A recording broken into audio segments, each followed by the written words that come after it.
This video is powered by the pros at Pascal Air Plumbing and Electric. Arkansas owned, Arkansas operated. GoPascal.com. Well, Clay, good morning, man. Excited to have you on this morning, dude. I know you're on the road a little bit, as I am.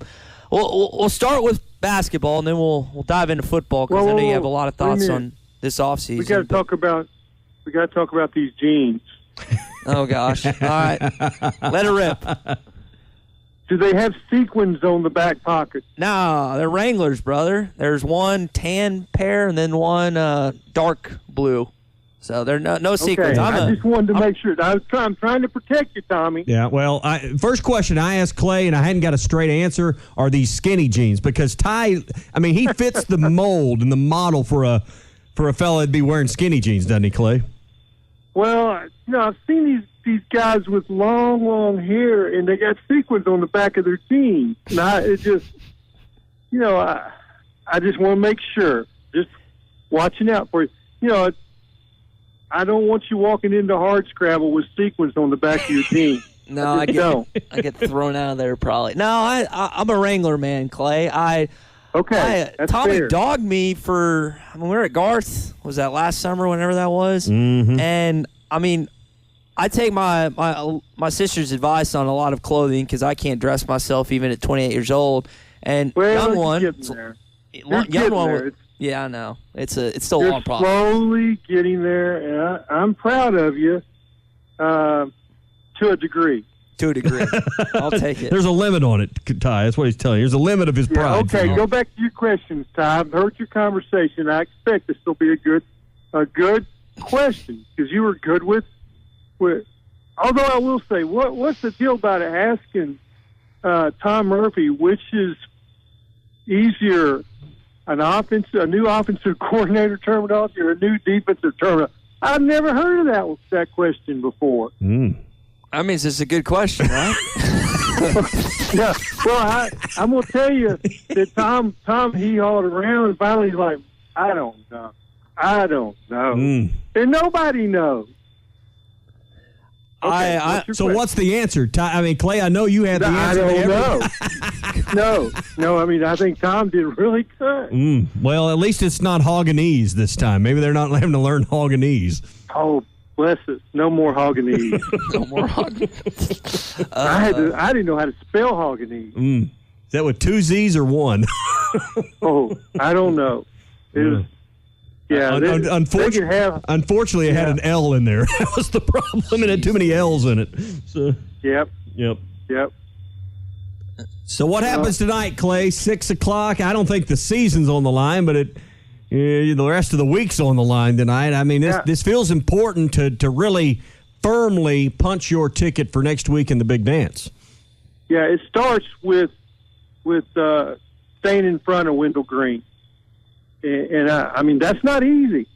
That guy's a blur, and he's got a little, he's got a little Arlen Bowers in him, and that he's, when he decides to go somewhere, he just kind of lowers his shoulder, and you got to stay in front. He's really quick, and then I think after that, get to the foul line, get Auburn in foul trouble, and then what do you got to do after that, Ty? Get him in foul. Hit your foul shots. You got it. There we go. I'm so proud of you. And that's been a challenge this year. Clip that, yeah. Christian. Clip that. It's the first time he's ever said that to me. Yeah. Hitting those foul shots consistently has been a problem, Clay. And a lot of people think, we're in the third season here. It'll all change. I'm just not a believer. I don't think you get any fairy dust sprinkled on you because it's the postseason. Tommy, all you got to do is do what Clay did back in the day: shoot the granny shot. I don't think Ollie's showing up for this one. The improvement would. And Ollie, when you make it, and you will make it, I don't think they're doing that. Yeah, hey, I was a good free throw shooter. Don't go there. I've never had to do any of that kind of stuff. None of that Wilt Chamberlain style. This team is sometimes they're hard to watch because. And they shoot a high percentage because they take a high percentage shot. They drive it into the teeth of the defense, but sometimes they're going against three tall guys that are guarding the rim, and it's a tough shot. And so I mean, Kentucky, they guarded the rim. They dared them to shoot outside. Texas A&M's done that. I think Auburn did that in the first go-round. And because of that, you're going to have to make some 15, 18-footers, some three-pointers to open things up a little bit. And then when you get to the free throw line, you got to make them pay. And that's the recipe in postseason tournament is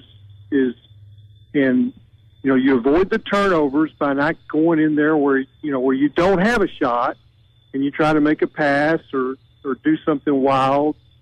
But they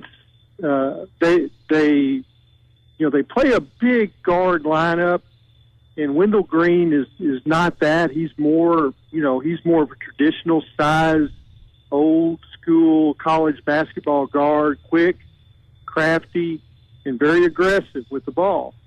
And I think it starts with slowing that guy down. Clay Henry with us here on the Morning Rush. We were talking earlier. You got Mississippi State and Florida starting it off today. Ole Miss and Tennessee, Arkansas and Auburn, then LSU and Vanderbilt. Any of those teams, and let's find someone other than Tennessee. Is there anyone other than Tennessee that plays today you think has a chance to make it to Sunday? Well, I think Arkansas does. And I mean, I think that they have shown flashes in different games, particularly, say, at Baylor. I thought at Kentucky that they showed that they have, top-level talent. I thought that, there were stretches of that Alabama game where they looked like, okay, this is first half anyway. They just haven't put it together in a solid game consistently. And is this their time? It's been a disappointing season, and I'll start with, the injuries. That's as soon as you lost Brazil, and then I guess it was at the Oklahoma game where Smith ran off the floor. That to me, that was like, this is not what we thought. They're not the team that we thought without those two guys.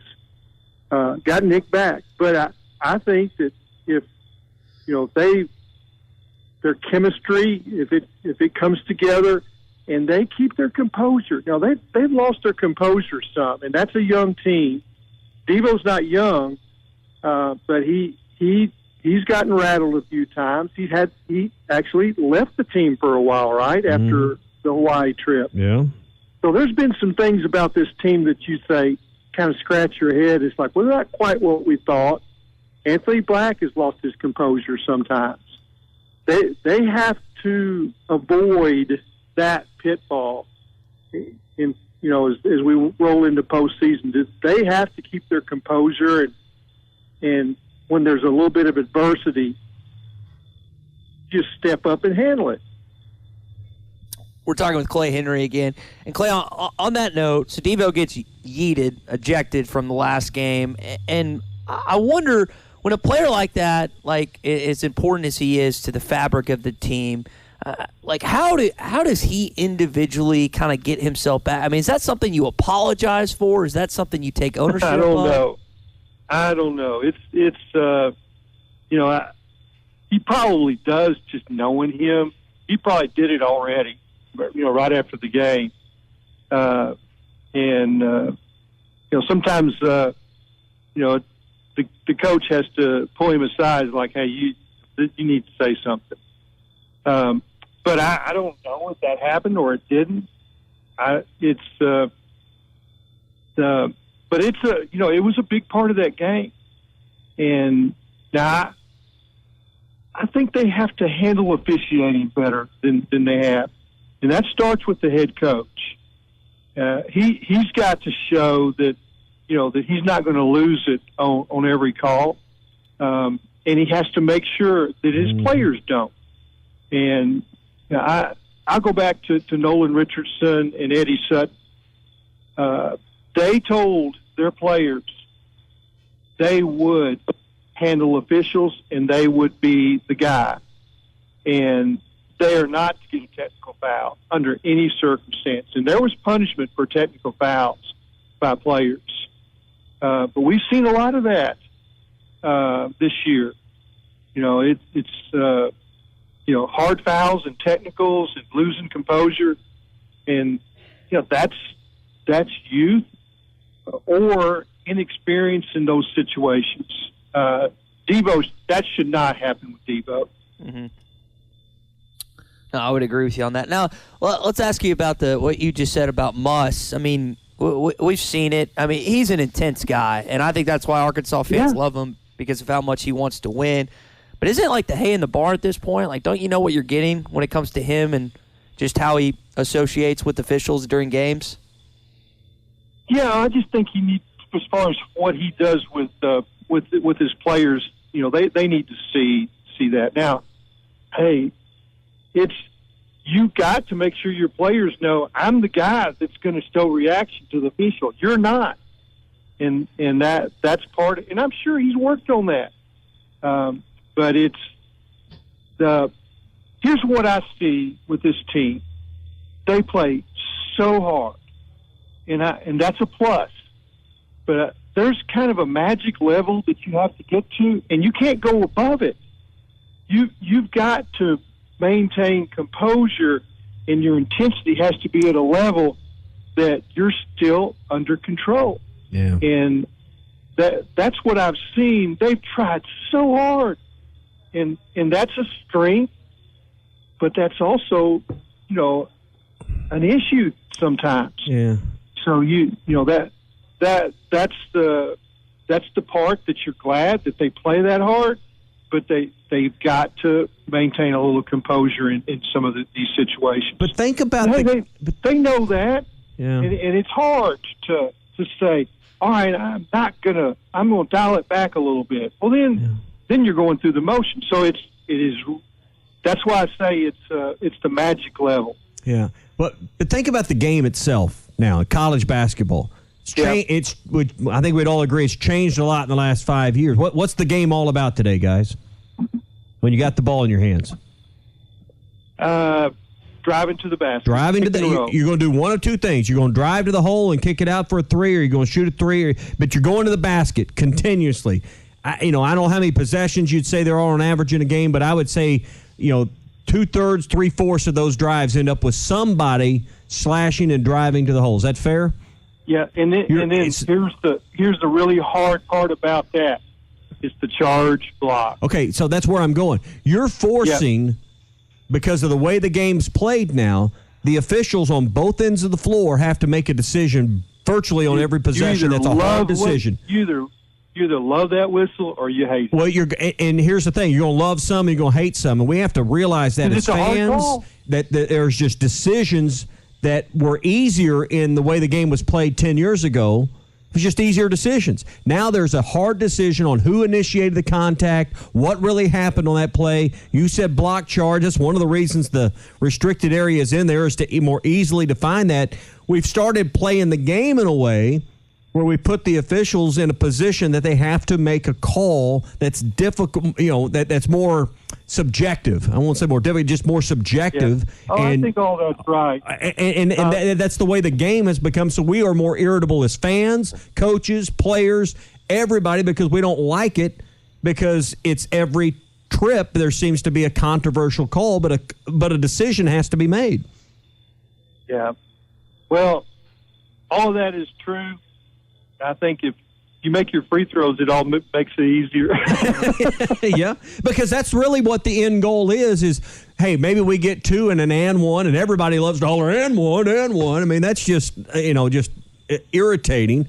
But the whole design is to get to the free throw line and make points there, and that's what, Arkansas gets there, but they don't make their shots. But, I think that's the frustrating thing, is we don't understand that, we don't want to recognize that, hey, those same hard decisions are happening, 94 feet away every trip as well. But you still have to have your composure. Yep. No, and the players that are doing that are the players that that are successful. Jalen Williams didn't get every call. Nope. He got a lot of them, though. Yeah, but he didn't lose his composure. He didn't let, when he didn't get a call, cause his play to become negative. And you have to, when that whistle blows, you have to accept those guys just made the call. And if there's somebody going to object to it, it's got to be the guy on the sideline. Every time you throw your line out in the water, you don't get a fish, do you? You don't always get a bite. No, do you? and I think that, I keep going back in time to things that I've seen. And Darrell Walker was a great player for Eddie Sutton, and he made officials make tough calls by the way he played, and he didn't like them, and he got some technicals, and he pouted, and you saw it in his face the whole time, and the officials did not like that, and they had to coach that out of him, and he had a lot of sessions with Patsy Sutton. Patsy was a great counselor to Darrell, and he learned when the official made a call, he smiled. Well, guess what that does? It relaxes the official. They're not on point. I mean, they got a hard job. And when a player reacts in a bad way, they think, well, they're showing me up, or they're infuriating the crowd. Just you don't have to raise your hand anymore. That's not part of the game. But you don't have to throw your hands down either. Yeah. In disgust, like Devoe did. Just keep playing. Yeah. So And they all know this. I'm not telling them anything. They understand it is just hard when you're playing. That the intensity causes that. Yeah. And don't want to take it all the way, but you have to dial it back just a hair. I just think we have to recognize that the game has changed where more possessions result in harder decisions because of the drives to the basket, and having to realize did the defender do anything wrong? I mean, you got to stop and think. If the defense is legal and the offensive guy comes barreling in here, maybe not even out of control, but creates all the contact, a decision now must be made on who the foul will be on, and there's just more of those possessions in today's game than there was 5 or 10 years ago. And because this team isn't a great shooting team, they have kind of doubled down on that. Mm-hmm. And it makes it easier for the defense because it's like, we know what they're going to do. They're not going to launch a bunch of threes. They're not going to launch a bunch of mid-range shots because that's not their DNA, not their strength. So the lane becomes more compacted, and then it's harder to get that shot at the rim. They can get to the rim because they're really talented. Yeah. They're great slashers, and they got length. But it's all of that is compounded because I keep thinking, well, maybe Nick Smith's going to give them a little more of an outside presence, and that's going to help Devoe, and they're both going to get a little better shots, in that mid-range, because they're the two guys that can hit the mid-range shot. BetOnline remains your number one source for all your sports betting this season. Everything from the NFL and bowl season to esports. You'll find the latest odds, team matchup info, player news, and game trends at BetOnline. BetOnline features live betting, free contests, and live scores for almost any sport or game imaginable. We're the fastest and easiest way to bet on all your favorite leagues and events. Head to betonline.ag to join and receive a 50% welcome bonus on your first deposit. Make sure to use the promo code BELIEVE to receive your rewards. That's BLEAV. BetOnline, where the game starts.